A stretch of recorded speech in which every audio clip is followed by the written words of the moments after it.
We're here on a motion to set aside the indictment based upon failure to afford in violation of constitutional right to speedy trial.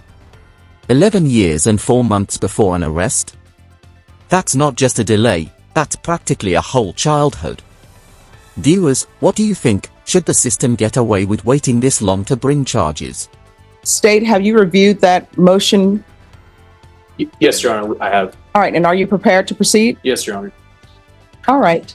Defense? Yes, we're ready, Your Honor, and I've outlined the relevant timelines in the motion itself. And if you'd like, I can outline those. I believe that once I do outline those timelines, the burden would shift to the state. And I believe, and I don't want to speak for the state, but I believe they have one witness to put on.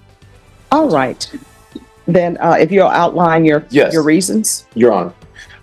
Briefly, the timeline before the court, and it's all available to be verified on the Bexar County information system that's available to the court.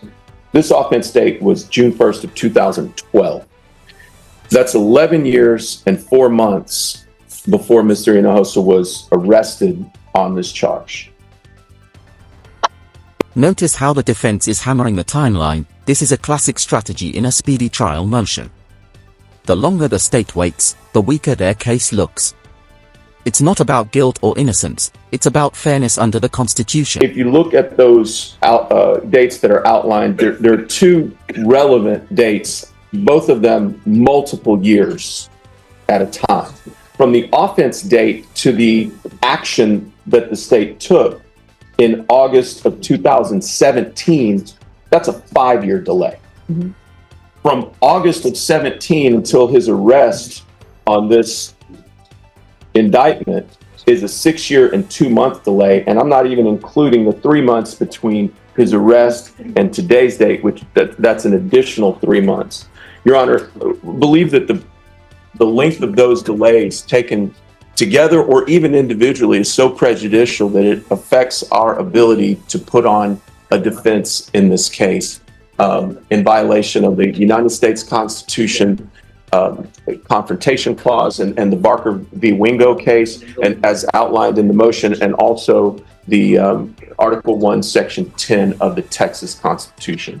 I'm not sure what evidence the state has that can surmount those prejudicial delays, but that is the relevant timeline, Your Honor. All right, state. Your Honor, I have one witness and I have arguments. You want to hear from the witness first? Yes. Okay, Your Honor, state calls Deputy Angela Alvarado.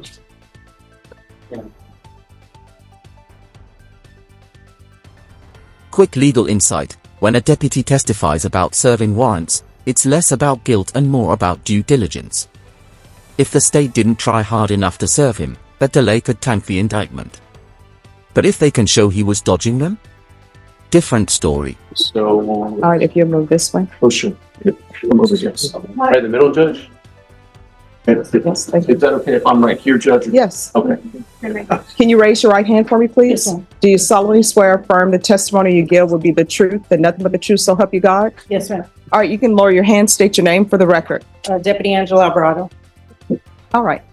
So everyone, you all need to whisper.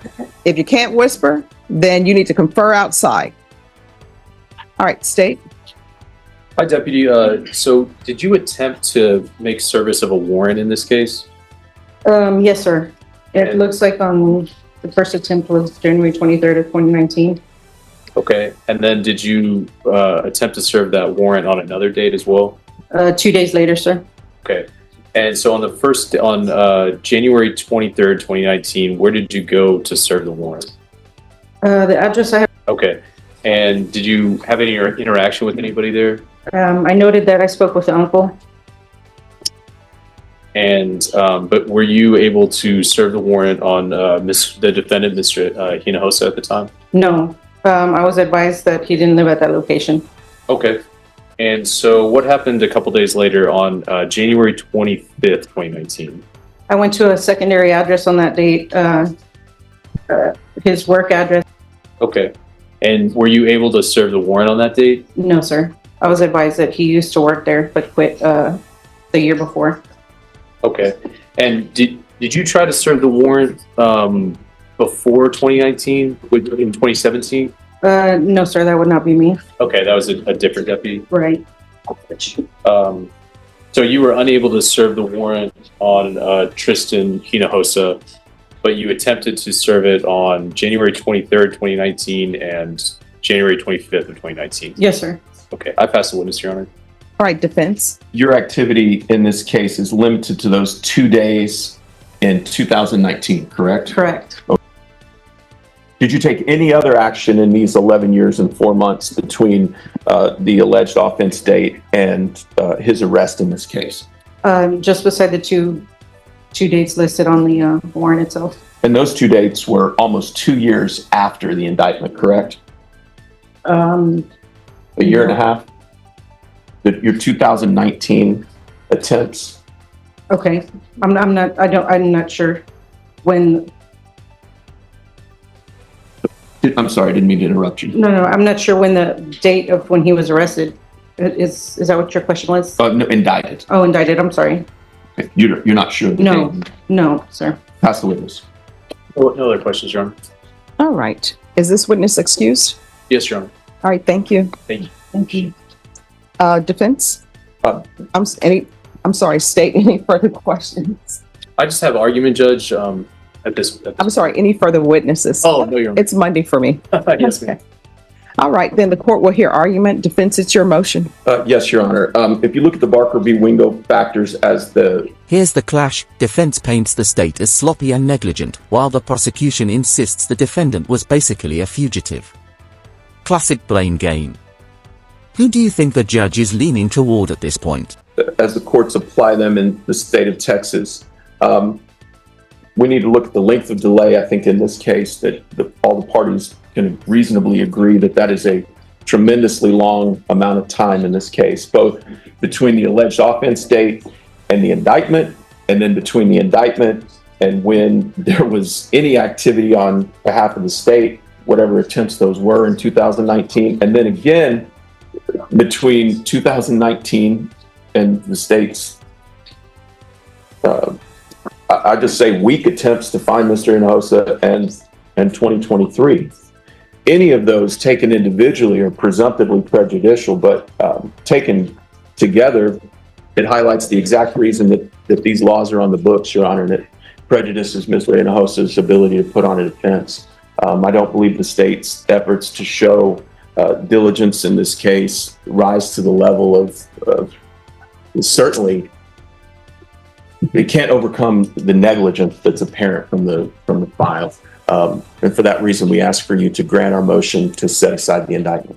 All right. In your motion, it states that the case was dismissed July 28, 2017, and then re-indicted the same case on August 22nd, 2017. Why was it dismissed?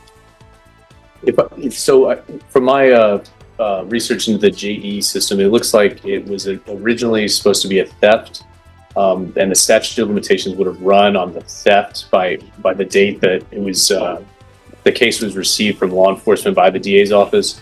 It was initially dismissed as a theft, but then indicted as a misapplication of fiduciary responsibility, which is within the statute there, Judge.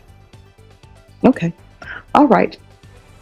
State? Yes, Your Honor. So because the length of the delay was over a year, the Barker case says the court has to consider the other factors. So just a little bit more clarity on the cause of the delay. Listen closely. Prosecution argues the defendant avoided service, but admits they don't have a witness for one of their key claims. That's like showing up to court with receipts, but they are blurry and missing half the numbers. The case was indicted on August 22nd of 2017. The prohibited conduct in the indictment is from June 1st, 2012 through June 6, 2013. So it's a little bit longer because of the prohibited conduct, a little bit less of a delay, rather. The defendant was a fugitive from 8/22/2017 through 10/21/2020. Wait, I'm sorry, 8/22? I'm sorry, yes, ma'am. 2017 when the case was indicted through 10/21/2023. We believe that's when he turned himself in once the case, when he turned himself in, Judge. We heard testimony from Deputy Alvarado that BCSO tried to serve the warrant on January 23rd of 2019 and January 25th of 2019. I don't have a witness to support the previous service date that was in 2017, but I can represent to the court. The notes from the MOCA system indicate that BCSO did attempt to serve the warrant in August 21st of 2017. So there were 3 different attempts to serve the warrant, Judge. The motion for speedy trial was not filed until November 30th of 2023. And the position of the state is that if the defendant had not avoided service of the warrant 3 times, he would have been able to assert his right earlier. The defendant has to show that there was prejudice, Your Honor. Since it's over 4 years, the Barker case says that the court can assume there's prejudice. The state's contention is that the cause of the delay was the defendant's avoidance of the warrant.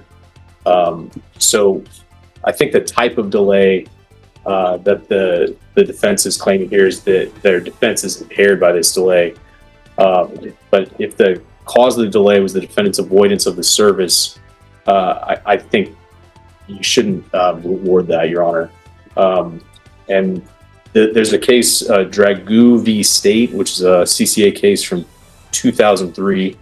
And the holding in that is that the defendant acquiesced in the delay by avoiding service to the subpoena judge. So that's the state's contention, Your Honor. All right. I see that you deny the motion. All right. And defense, it's your motion, so I'll give you a final argument. Well, just briefly, Your Honor, there's no evidence before the court that he avoided anything.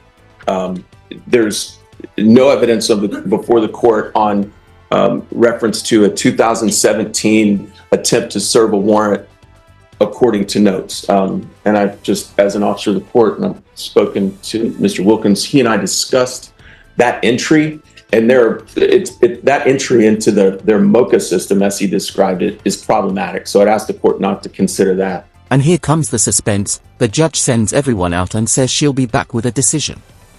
This is the cliffhanger moment. Stick around, because whatever she rules could mean freedom or a trial that's been over a decade in the making. And again, Your Honor, I think the characterization that he's avoided service is inaccurate. All right. And then the dates where they're saying he's a fugitive. I know sometimes people say fugitive, but nobody knows that Correct. There's a pending case. So for the dates, August 22nd, 2017 through October 21st, 2018, state when you said he was a fugitive,